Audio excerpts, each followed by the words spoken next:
같이 읽겠습니다. 시작. 나 주는 마음을 살피며 속 중심을 시험하여 각 사람의 길들과 그 사람의 행위들의 열매대로 그 사람에게 주느니라. 자, 기도하겠습니다. 하나님, 오늘도 또 저희와 함께 하셔서 귀한 말씀을 통해서 우리가 하나님 앞에 어떻게 나아가야 되는지 다시 한번 점검해보고 또 주님을 섬길 수 있도록 인도해 주옵소서. 주님, 이 시간도 주님께서 주재하시며 인도해 주시기를 원하며 예수님의 귀한 전함을 받들어 기도합니다. 아멘. 자, 앉으시겠습니다. 우리가 바른 동기로 주님을 섬기는 이제 도움을 주는 원칙들에 대해서 지금 우리가 살펴보고 있습니다. 자, 지난 시간에 우리가 살펴보기를 이제 하나님 앞에서 어떤 마음으로 나가야 된다 그랬습니까? 첫째, 우리가 하나님 앞에서 올바른 선택을 하는데 또 바른 동기를 가지고 올바른 선택을 하는데 필요한 도움을 주는 원칙들. 첫째, 그것은 하나님을 높이는 것인가? 내가 하는 일이 하나님의 영광을 드러내고 또 하나님께서 그것 때문에 기뻐하실 것인가? 라는 것을 우리가 항상 생각해야 한다고 했습니다. 두 번째는 제가 뭐라고 말씀드렸죠? 또 예수님이라면 어떻게 하실 것인가? 예수님께서는 어떻게 하실 것인가? 내가 하나 결정하고 생각하고 움직이는 것을 이제 내 마음이 가는 대로, 충동대로, 그냥 생각 없이 그냥 이끌림을 받는 대로 가는 것이 아니라 우리는 성령의 이끌림을 받아야 됩니다. 하나님의 이끌림을 받아야 됩니다. 주님이 이끄시는 대로 가야 됩니다. 그렇죠? 그런데 우리의 본성은 항상 하나님을 잊어버리기 쉽고 또 하나님이 원하지 않는 내 육체에 얘가 원하는 바대로 또 아니면 내 마음이 원하는 대로 가려고 하는 성향이 있습니다. 그럴 때마다 항상 우리는 항상 중심에 이 생각은요, 제가 말씀드렸죠. 마음은 수동적인 상태로 놔두면요, 끌려갑니다. 마음은 수동적인 상태로 가면 또 마귀가 역사하기 쉽습니다. 마음은 수동적인 상태로 놔두면 안 돼요. 하나님이 우리의 마음을 주관하도록 어떻게 하셨어요? 그렇죠? 우리의 인격을 주셨고 우리의 인격이 하나님 앞에서 바르게 되려면 하나님의 영의 인도함을 이끌림을 받아야 됩니다. 그런데 우리가 주체가 되어야 됩니다. 그래서 고린도후서 10장에 보면 너의 모든 마음의 생각을 모든 생각, 상상하는 것과 모든 생각을 사로잡아서 어떻게 하라고 그랬어요? 그리스도께 복종케 하라 그랬습니다. 생각을 어떻게 해요? 다 사로잡아서 그리스도께로 가져가야 됩니다. 그리고 주님께 내어드려야 돼요.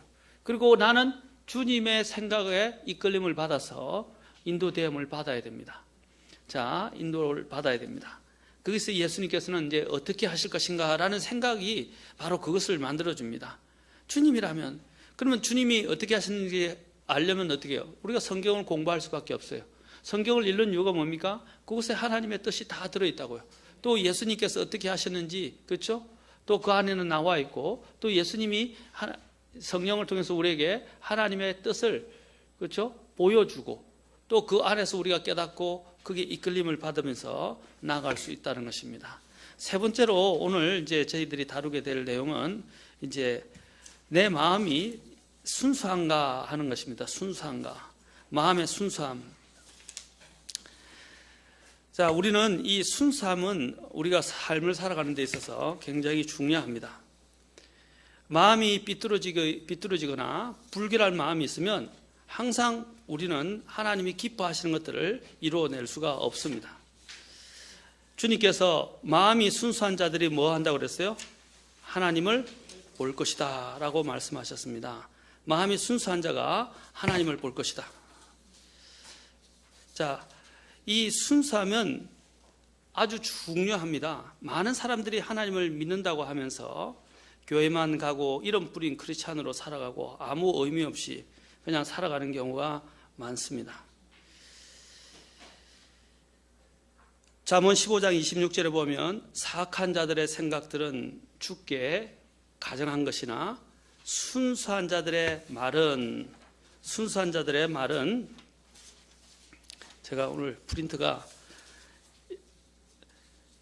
앞뒤로 나와버려가지고 순수한 자들은 즐거운 말들이니라. 자, 순수한 자의 말은 즐거운 말들이다라고 말했습니다. 왜냐하면 말하는 것이 어디서부터 나오는 것입니까?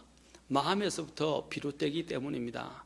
마음이 우리가 이 말하는 것 이것이 중요합니다. 어떤 때는 사람들이 거짓으로 속임수로 그것도 사람들에게 가식적으로 이야기할 때도 있어요. 위선적으로 이야기할 때도 있어요. 그러나 우리가 사람들에게만 말하는 게 아니라 누구에게 또 말하냐면 하나님 앞에서 이야기하는 것입니다. 하나님이 우리의 마음들을 다 속속들이 보고 계시거든요. 그렇죠. 우리가 이 마음이 순수한 게 나온지, 순수함에서 나오는지 아닌지는 우리 스스로가 다 잘 알 수 있어요. 하나님이 찾으시는 사람은 바로 이 순수한 사람들입니다. 순수한 자가 아까 뭐라 그랬죠? 하나님을 볼 것이다 라고 이야기했어요. 그 다음에 다섯 번째로 우리가 또 생각해 볼 수 있는 것은 우리가 말하는 것이 순수함과 관련해서 제가 몇 가지 좀 더 살펴보도록 합시다. 예수님께서 특히 마태복음 5장에서 말씀하셨을 때 마음이 순수한 자들은 하나님을 볼 것이라고 말씀하셨을 때 이 말씀은 주님께서 특별히 다른 어떤 사람보다도 바리새인들을 의식하시면서 말씀하셨다고도 할 수 있습니다. 바리새인들은 속마음보다는 겉마음에 더 많은 관심을 가지고 있던 사람들이었습니다. 예수님께서는 그것 때문에 바리새인들을 굉장히 신랄하게 책망하시기도 하셨습니다. 예수님은 사람의 얼굴이나 외모보다 마음에 더 관심이 많으신 분입니다. 주님은 사람의 마음을, 하나님은 마음을 귀하게 보십니다. 사무엘상 16장 7절에 보면 주님께서 특히 사무엘에게 이제 하나님이 택한 자를 볼 때 어떻게 보시는지에 대해서 말씀하셨어요. 그의 용모나 키의 크기를 보지 말라. 내가 이미 그를 버렸노라. 주는 사람이 보는 것처럼 보지 아니하나니 사람은 그 모습을 보나 주는 마음을 보느니라. 그리고 주님은 또한 영들을 달아보신다라고 되어 있습니다. 아까도 우리 본문에도 나왔죠. 하나님이 나는 내가 주는 마음을 살피고 속 중심을 시험하여 라고 말씀하셨습니다. 그래서 마음이 우리는 항상 순수해야 합니다. 순수해야 모든 것을 선명하게 볼 수가 있어요. 자, 안경도 어떻게 해야 됩니까? 저도 아까 조금 전에 안경을 닦았는데 안경도 깨끗해야 돼요. 순수하단 말은 깨끗하단 말입니다. 이 안경도 순수해야 잘 보입니다. 거울도 깨끗해야 얼굴을 잘 볼 수 있습니다. 저도 목욕하고 나면 이제 몰랐는데 목욕하고 나면 어떻게 해요? 기무로 인해서 온 거울이 뿌여지죠. 근데 뿌여지는데 이전에는 몰랐어요. 근데 뿌였는데 뿌연 것만 나온 게 아니라 많은 묻었던 손자국과 더러움들이 같이 이렇게 쫙 보입니다. 그렇죠? 그래서 제가 어떻게 하면 이제 드라이기로 말리거든요. 이제 어떤 분들이 그걸 깨끗하게 하는 방법을 린스로 이렇게 해서 싹 닦으면 코팅도 되면서 깨끗해진다고 이야기하더라고요. 그렇죠? 린스가 이 세정 역할을 하니까 깨끗하게 닦아낸다 하더라고요. 그처럼 우리의 이 마음을 주님의 보혈과 주님의 말씀으로 계속 닦아야 됩니다. 닦아내야 됩니다. 그래야 우리가 그 순수한 마음이 되어서 주님을 아까 그래요. 순수한 자들이 하나님을 볼 것이다 그랬어요. 이 안에 죄가 들어있고 세상에 더러움이 들어오고 또 여러 가지 영적인 이런 때가 묻어 있으면 어떻게 돼요? 하나님을 제대로 볼 수가 있고 하나님이 또한 그 역사가 계속 하나님의 그 빛이 우리 안에 계속해서 역사에서 들어올 수가 없다 이 말입니다. 그래서 항상 깨끗이 닦아내야 돼요. 매일매일 닦아야 됩니다. 그렇죠? 제일 잘 관리하는 법은 매일매일 청소하는 거예요.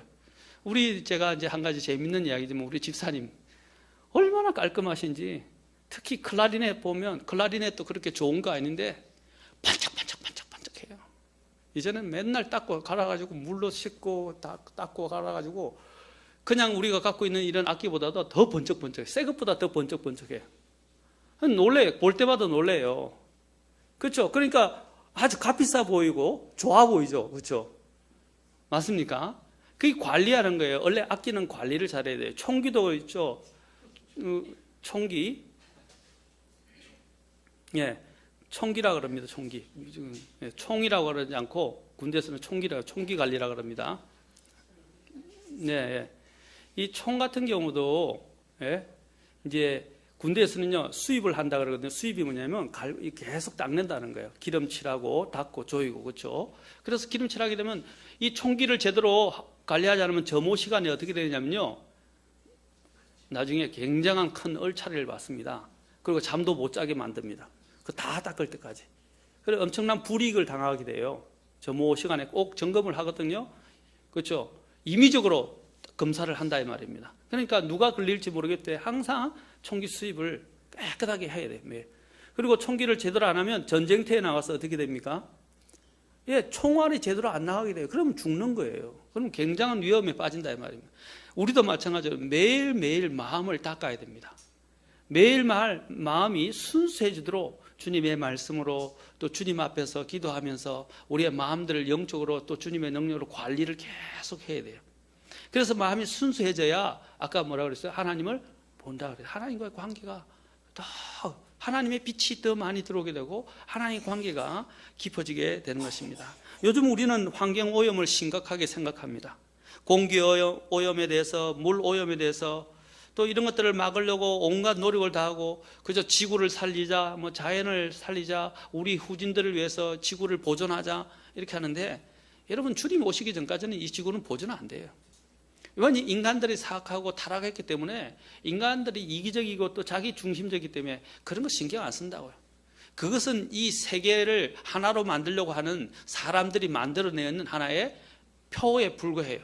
우리가 이 땅에서 영원히 살 거 아니잖아요. 그렇다고 해서 이 땅을 더럽게 하면서 뭐 아무렇게나 살아도 된다는 말이 아니에요. 그걸 위해서는 사람들이 온갖 노력을 다합니다. 그렇죠? 심지어는 우리 이제 쓰레기 분리까지 하잖아요. 그렇죠? 쓰레기 분리까지 합니다. 물이 오염되면 색깔부터가 맑지 못하고 흐려집니다. 공기가 오염되면 어떻게 하늘이 뿌옇게 됩니다. 스모그 현상이 낍니다. 우리는 이 환경이 오염되지 않도록 얼마나 많은 노력을 하고 심지어는 환경부까지 있잖아요. 나라에. 환경부까지 생겼어요. 그러나 환경보다 더 심각한 것이 뭡니까? 사람의 마음이 오염된 것입니다.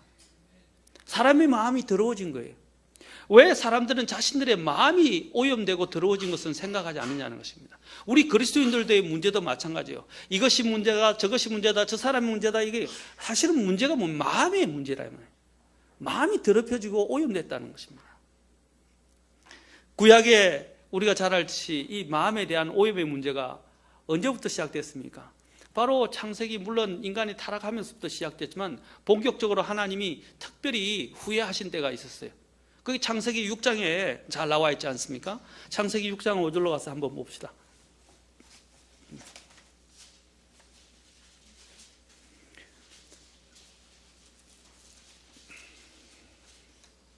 하나님이 노아를 통해서 이제 노아를 건지시고 홍수를 이 땅에 내보내신 그 가장 중요한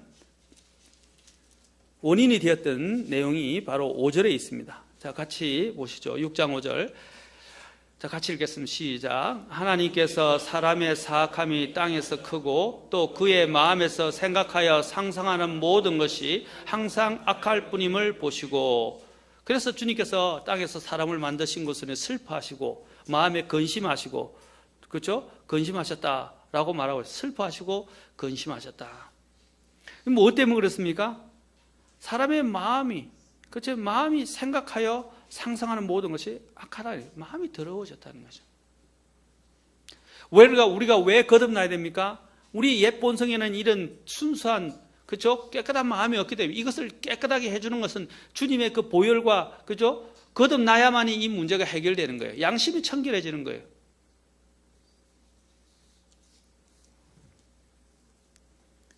지금도 마찬가지로 환경이 파괴되어서 세상이 망하는 것이 아닙니다.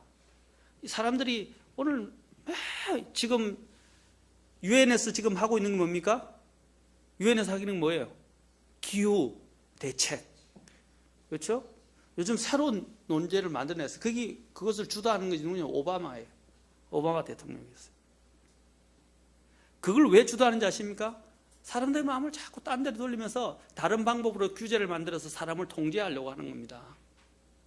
그게 마지막 시대에 이 세상을 이끌어 가려고 하는 그 마귀의 소화에 있는 사람들이 움직여가는 방법이에요.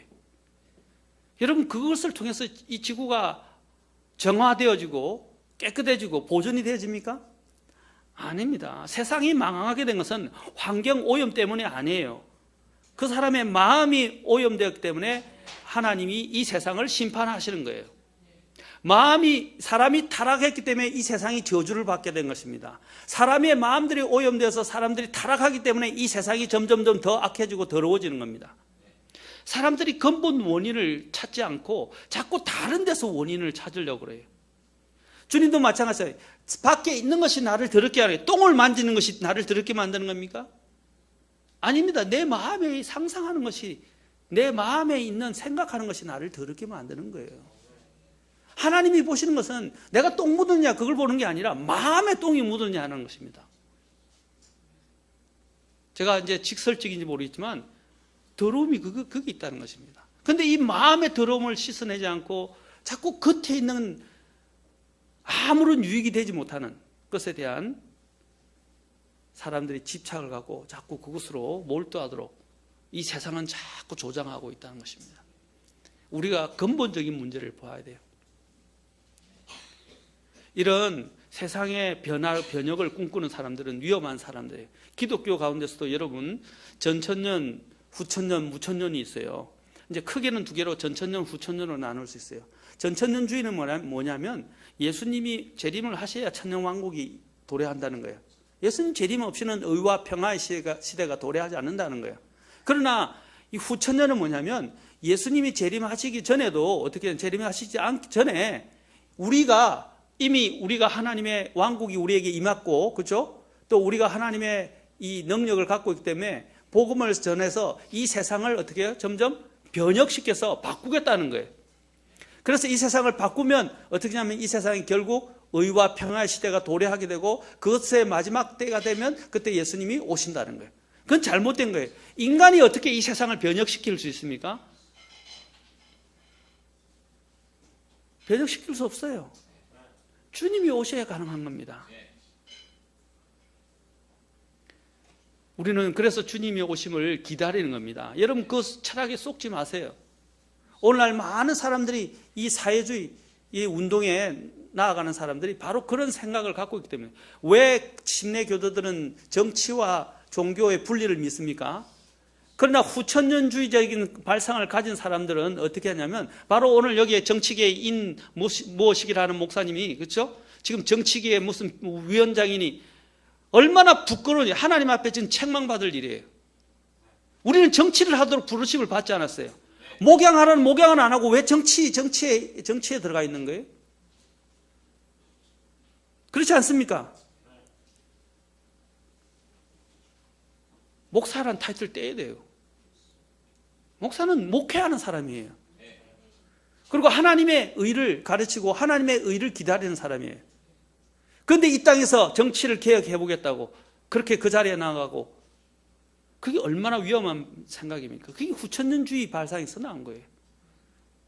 뭔가 가서 이 세상을 자기들이 변혁시키겠다는 거예요. 이 세상은 변형 안 됩니다. 우리가 해야 할 일은 뭡니까? 양심을 지키고 신앙을 믿음을 지키고 양심을 지키고 기도하는 일이에요.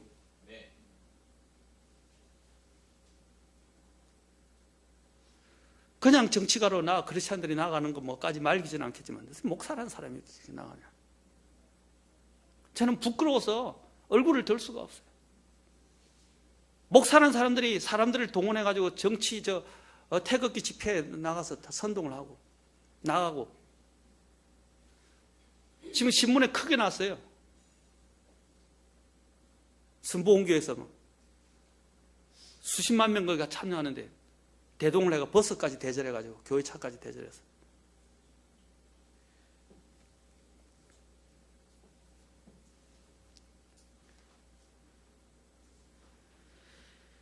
예수님 시대에도 이렇게 형식에 치우치고 마음의 문제에 관심을 가지지 않았던 사람들이 있었습니다.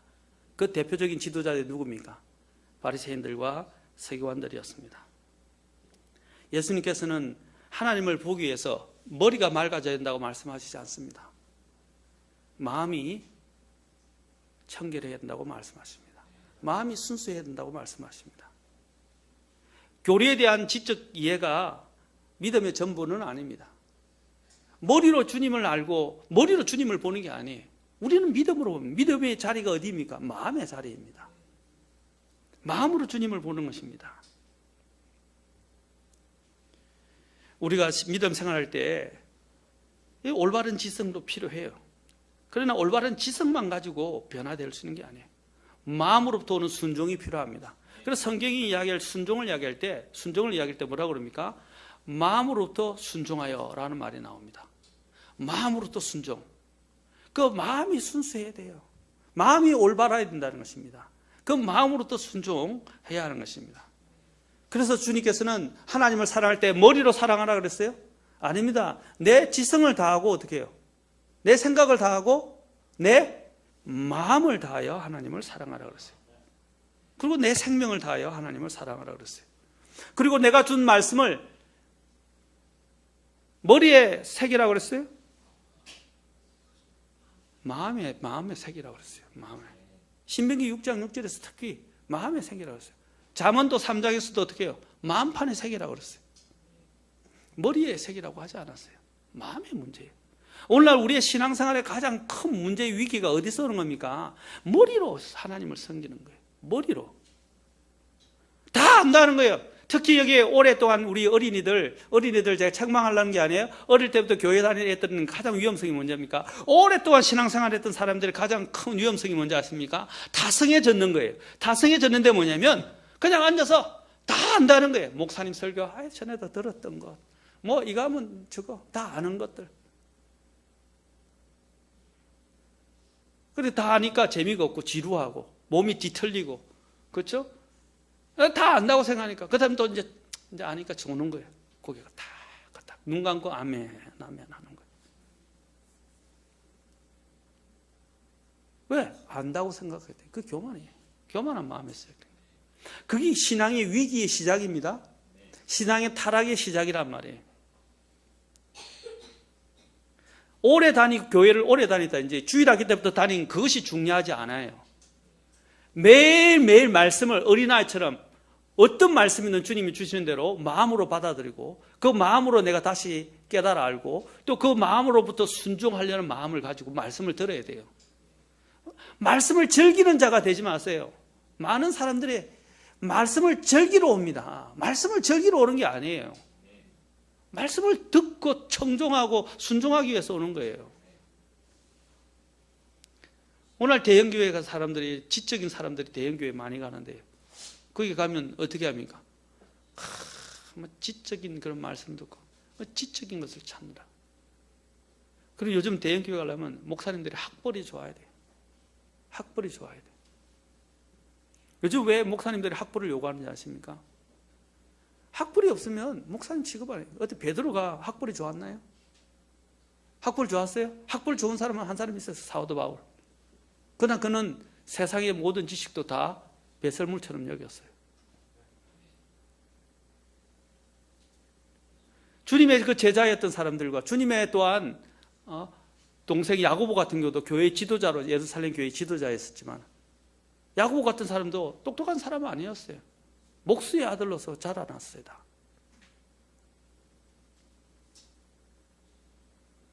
그 능력은 어디서 오는 것입니까? 하나님께로부터 오는 거예요. 여러분 보십시오. 우리나라의 그 정치가들 보면 주요 장관에 앉은 사람들 물론 세상적으로 똑똑한 사람도 있지만은 그렇지 못하지만은 정말로 사람이 좋은 사람도 있어요. 그렇죠?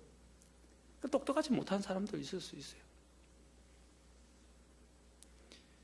주님의 일을 하는 데 있어서 왜 이런 세상의 학위와 세상의 이런 지식과 세상적인 이런 훌륭한 어떤 것들이 교회 안에서 동일한 기준으로 그 교회의 지위를 차지하고 교회의 또한 직분을 차지하는데 그것이 일목을 하는 겁니까?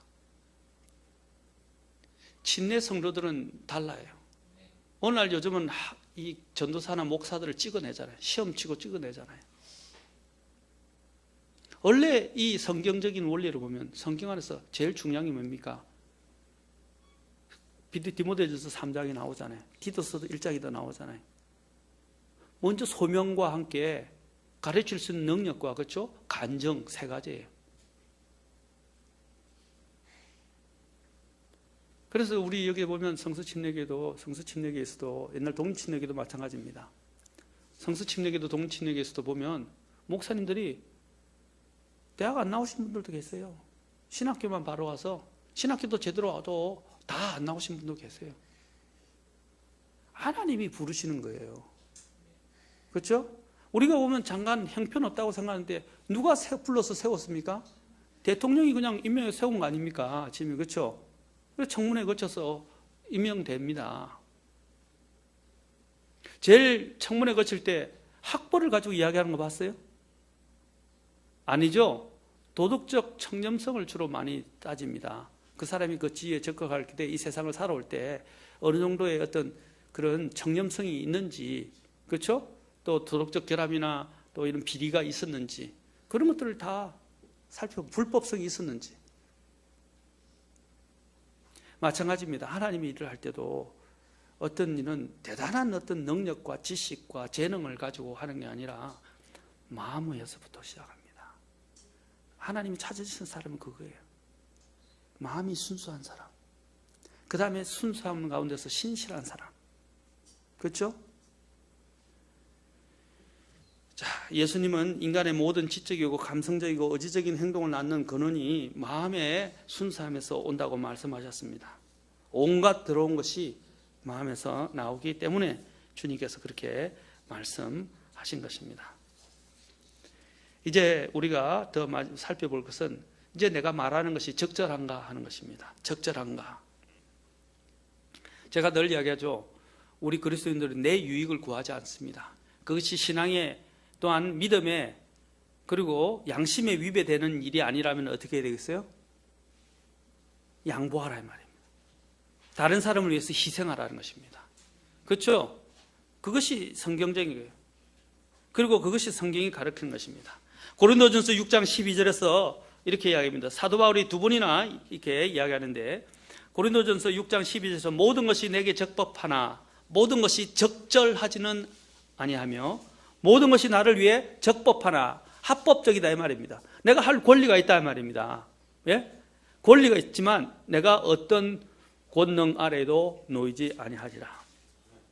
또 10장 23절에서도 고린도전서 똑같이 말합니다. 모든 것이 나를 위해 적법하나 모든 것이 적절하지는 아니하며 모든 것이 나를 위해 적법하나 모든 것이 뭐라고 했어요? 세워주는 것은 아니니라. 그래서 아무도 자기 것을 구하지 말고 그 다음 9절에 24절 각각 다른 사람이 잘 되기를 구하라. 뭐라고요? 각각 다른 사람이 잘 되기를 구하라. 아멘.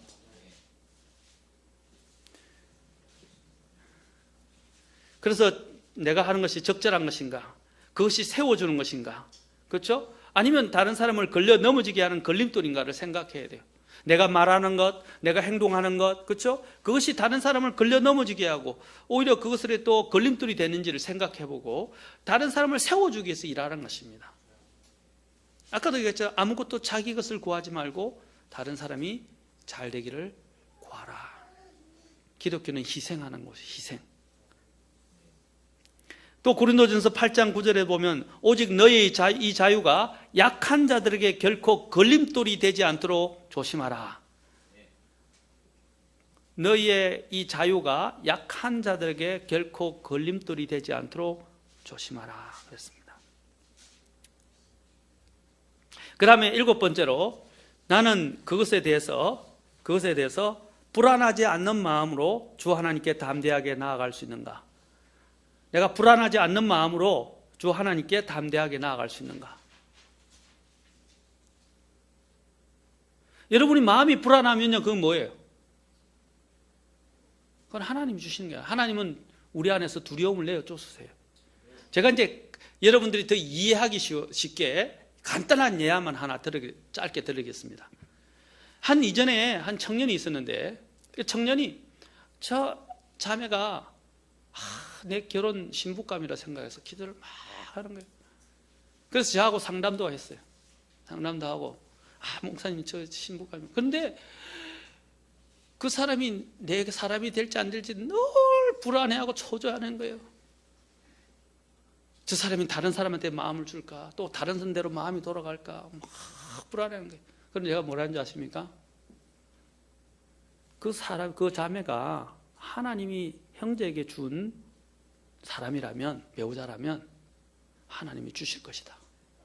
근데 뭘 불안해하고 두려워하느냐? 만약에 그 자매가 돌아서서 간다. 그러면 그거는 하나님 너에게 붙여준 사람이 아니다. 너가 불안할 필요가 뭐 있냐는 거죠. 그렇죠? 하나님이 주신 사람이라면 확신을 갖고 기다리면 돼요.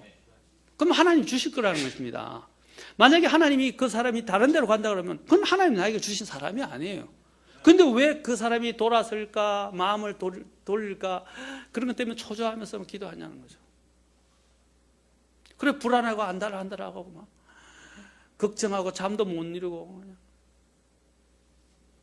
어디서 나온 겁니까? 그거는 자기의 욕심에서 온 거예요. 하나님은 평안을 주시는 분이에요. 그리고 하나님은 우리에게 이게 맑은 마음을 주시고 안정감을 주시는 거예요. 그래서 내 마음이 뭔가를 하려고 하는데 불안하다, 두려움이 온다, 의심이 든다, 불안하다 이러면 그거는 일단 하나님이 주시는 마음이 아니에요. 하나님은 우리 안에서 역사하시면 두려움을 내쫓습니다. 먼저 평안이 찾아와요. 하나님의 뜻을 구하는 방법, 여러분 그 하나님의 뜻을 구하는 나침판이 있는데 그 나침판에 표지판이 있는데 그 표지판 중에 하나가 뭐냐면 마음이 평안한가 하는 거예요. 마음이 불안하면 그것은 하나님 뜻 아니에요. 오늘 우리 청년들 결혼할 상대자를 이제 두고 있는 청년들 있죠? 예? 근데 그 어떤 사람을 만나는데 마음이 불안하다. 그러면 생각해 봐야 돼. 이것이 과연 하나님께로부터 온 것인지. 예? 생각해 보세요. 이 참 사람이 그래요. 청년들에게 제가 이야기했는데 지금 신앙은 신앙 아니에요. 결혼을 해봐야 진짜 이상하게 이 청년들이 결혼만 하게 되면요 하나님의 뜻이고 뭐고 다 버려버리고요 자기 눈에 들어온 사람한테 마음이 팔려가지고 신앙이고 뭐고 믿음이 다 져버리는 경우를 저는 너무 많이 봤어요. 그렇게 신앙이 좋다고 하던 사람이 그렇게 잘 자라고 양육도 잘 받았던 사람이 결혼하는 시점만 되면 어떻게 해요? 부모도 눈에 안 보이고 믿음도 눈에 안 보이고 다 갖다 버리고요 그냥 그런데 나중에 보니까 결혼하면 후회하더라고요. 그런 식으로 결혼하지 마세요. 청년들 잘 들으세요? 제가 심한 말 한다고 생각하지 마세요. 잘 들으셔야 돼요. 믿음과 바꾸지 마세요. 믿음과 바꾸지 마세요. 절대로. 평생 후회할 겁니다. 그래서 불안하지 않은 마음으로 주 하나님께 담대하게 나아갈 수 있는가? 마지막으로 나는 그것 때문에 하나님께 찬양을 드릴 수 있는가? 다 됐습니다. 내가 하나님께 그것으로 인해서 감사하면서 찬양을 드릴 수 있는가 하는 것입니다. 자, 어떤 남편이 아내에게 물었습니다. 여보, 이 셔츠에 컬러가 들어온지 좀 봐주세요. 그러자 그녀가 이렇게 대답했습니다. 의심스럽다면 그것은 이미 더럽혀진 것이에요. 빨래통에 넣으세요. 그렇죠? 이 남자들은 그래요. 여자들은요, 뭐 그런 거 그냥 씻으면 되는데 남자들은 안 그래요. 한 번 더 이렇게 셔츠 컬러를 보고 이거 입어야 될까, 한 번 더 입어야 될까 말할까 생각을 해요. 그게 남자들이에요. 남자들은 그래요. 저도 보통 와이셔츠를 한 이틀 입습니다. 근데 이제 너무 때가 많이 묻고 너무 이렇게 이 구김살이 많이 갔다 그러면 이제 바로 합니다. 또 한 가지 이유는 우리 아내의 빨랫감을 좀 덜어주려고 하는 것도 이유가 있어요. 왜냐면 애들 빨래, 제 빨래가 뭐 얼마나 온통 쌓이잖아요. 늘 특히 막 온통 빨래가 쌓여요. 자, 찰스 피니가 이렇게 얘기했어요. 당신이 기도할 때, 오 하나님, 만일 혹시 내가 이것에서 죄를 범한다면 주님 나의 죄를 용서하옵소서라는 말은 하지 말라. 당신이 정당한 것을 하고 있을까에 대해 의심을 한다면 그 자체가 옳든 그러든 간에 당신은 죄를 지은 것이다. 그러므로 당신은 회개하고 용서를 구해야 한다고 역설했습니다. 다시 한번 말씀드릴까요? 찰스 피니가 이렇게 당신이 기도할 때, 오 하나님, 만일 혹시 내가 이것에서 죄를 범할 수 있다면 주님 나의 죄를 용서하소서. 그 말이 왜 필요해요? 만일 혹시 그렇죠? 뭐 이렇게 할 것 같다면 이런 말을 전제를 달 필요가 없어요. 그게 의심하는 거 아닙니까? 제가 지금 말씀해서 의심하는 거예요. 이 일들로 인해서 하나님께 과연 찬양을 드릴 수 있냐는 것입니다. 찬양 드릴 수 없는 문제잖아요. 그러면 그거는 문제가 있다는 거예요. 하나님 뜻을 행하는 데 있어서. 그것은 바른 동기에서 난 게 아니고요. 그렇죠? 이런 바른 선택을 할 수 있는 마음의 자세가 아니라는 것입니다. 확실치 않은 것을 결정하는 타협적인 행위는 하지 마십시오. 하나님께서는 그를 위해서 치른 어떠한 희생도, 그것 때문에 치른 그 사람이 치른 어떠한 희생도 나중에는 주님이 존중하실 것입니다. 주님은 나를 존중하는 자를 내가 존중하겠다고 약속하셨어요. 주님을 존중하는 마음에서 여러분이 올바른 선택을 하신다면 하나님이 여러분과 함께 하시면서 여러분의 길들을 더 의의 길로, 생명의 길로, 주님 앞에 섰을 때 칭찬받는 길로 주님께서 인도해 주시고 복 주실 것입니다. 기도하시겠습니다.